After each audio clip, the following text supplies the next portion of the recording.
بسم اللہ الرحمن الرحیم۔ ہمارے چینل اردو کارنر میں خوش آمدید۔ جب مجھے ہوش آیا میں نے خود کو ایک ہسپتال میں پایا تھا۔ میں نے سر کو تھوڑا اونچا کر کے دیکھا تو انکل حسن میرے بیڈ کے پاس کرسی پر بیٹھے تھے۔ مجھے ہوش میں آتا دیکھ کر ان کے چہرے پر ایک ہلکی سی مسکراہٹ نمودار ہوئی تھی۔ بیٹی اب کیسی طبیعت ہے تمہاری؟ انہوں نے میرا سر دوبارہ تکیے پر سیدھا رکھتے ہوئے پوچھا تھا۔ انکل اب کافی بہتر محسوس کر رہی ہوں، میں نے کراہتے ہوئے جواب دیا۔ ابھی بھی میرے سر کے پچھلے حصے میں کافی درد تھا، میرا سر پھٹنے کے قریب تھا، خوف اور ڈر نے الگ لپیٹ میں لے رکھا تھا۔ ماما اور بابا نے اس فانی دنیا سے منہ موڑ لیا تھا، میرے سارے اپنے میری ہی وجہ سے مجھے چھوڑ کر چلے گئے تھے۔ اس بات کا دکھ الگ ہوا تھا، سارے غموں نے مجھے اندر ہی اندر سے کچی کرچی کر دیا تھا۔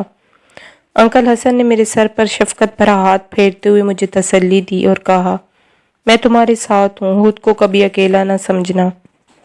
انکل حسن سارا دن گھر سے باہر رہتے، مغرب کے دوران وہ ہمارے گھر آ جاتے۔ ایک دو بار میں نے انکل سے کہا بھی تھا کہ انکل آپ ہمارے گھر آتے ہیں تو آپ کے بیوی بچے تو پریشان ہوتے ہوں گے۔ اس پر انکل نے ہنس کر کہا، میں اپنی بیوی کو اکیلا نہیں چھوڑ سکتا، میرے بچے اب ماشاءاللہ جوان ہو چکے ہیں، اپنا خیال اب وہ خود رکھ سکتے ہیں۔ اس کے بعد میں نے انکل سے پھر یہ بات کبھی نہیں کی۔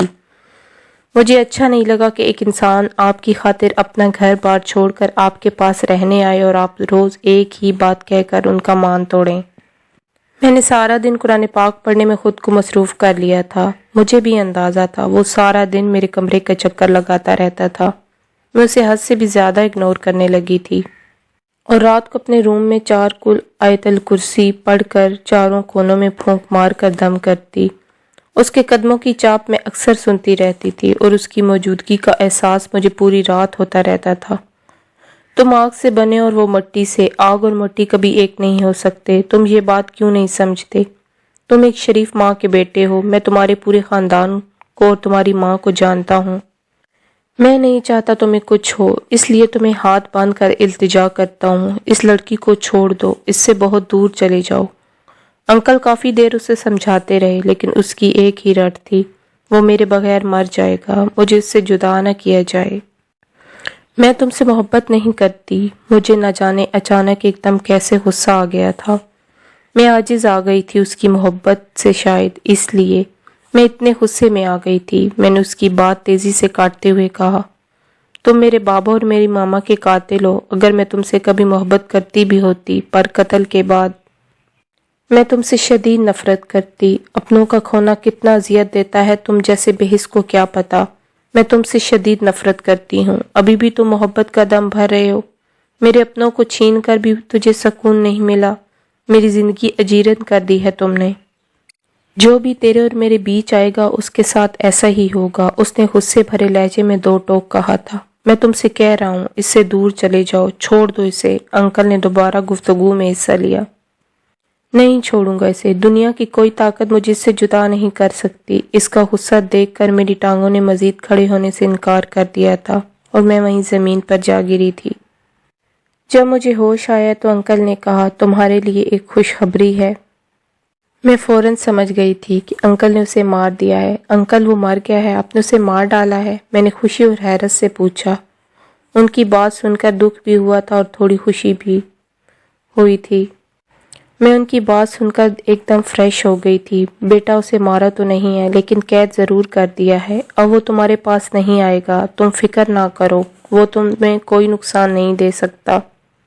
انکل نے میرے سر پر شفقت بھرا ہاتھ پھیرا۔ کافی سارے دن گزر گئے۔ ایک دن اچانک انکل دوپہر میں آئے اور اپنے ساتھ ایک لڑکے کو بھی لائے تھے۔ وہ بلیک شرٹ اور سی گرین جینز میں ملبوس کوئی 19-20 سال کا ایک دراز قد کا لڑکا تھا۔ سفید رنگت پر موٹی موٹی مخمور کالی سیاہ آنکھیں، پتلے پتلے گلابی ہونٹ، ستون جیسی مغرور کھڑی ناک، بالکل انکل جیسی تھی۔ میں نے چند لمحوں میں ہی اس کے مکمل سراپے کا جائزہ لے ڈالا تھا۔ انکل نے کہا، بیٹی اس سے ملو، یہ میرا بیٹا مومن ہے اور یہ مجھ سے بھی زیادہ علم جانتا ہے۔ انکل نے میرے سامنے والے صوفے پر بیٹھتے ہوئے اس لڑکے کا تعارف کروایا۔ اور بیٹا یہ وہی لڑکی ہے جس کا میں نے گھر پر ذکر کیا تھا۔ السلام علیکم۔ اس لڑکے نے میری طرف دیکھ کر بڑی شائستگی سے اپنے سر کو جنبش دیتے ہوئے پست آواز میں کہا،